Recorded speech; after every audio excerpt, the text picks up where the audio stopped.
dünya, mənə özünü xatırlat. Sevdiklərimlə gözəl xatirələrinizlə, qızdıran günəşinizlə, sənin gülüşünlə, yuxularımda gördüyüm gülüşlərlə.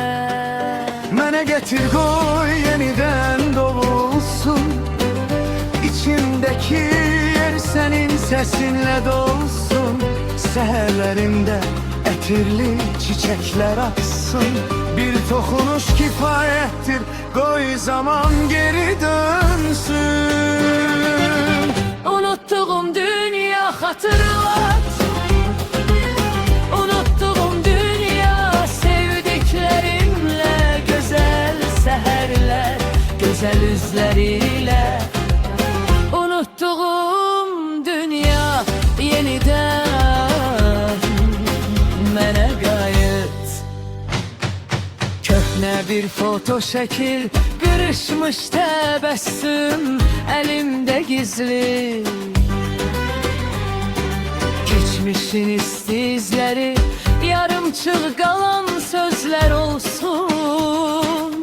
İçimdə tamamlan, adını deyəndə qoy bütün qapılar açılsın.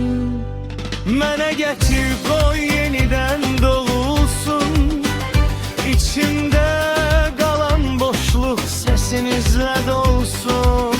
Ətirli çiçekler, səhərlərimdə çiçek açsınlar. Bir toxunuş kifayettir, qoy zaman geri dönsün. Unuttuğum dünya hatırlat, unuttuğum dünya, sevdiklerimle, güzel seherler, güzel üzleriyle. Unuttuğum dünya yeniden mənə qayıt.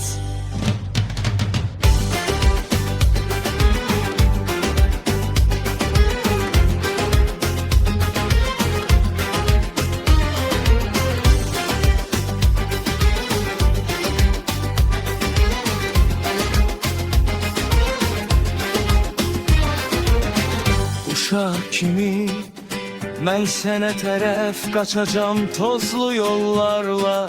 Sonra keçərəm qəlbimdə gizlənmiş o köhnə bağ. Gülüşün qədər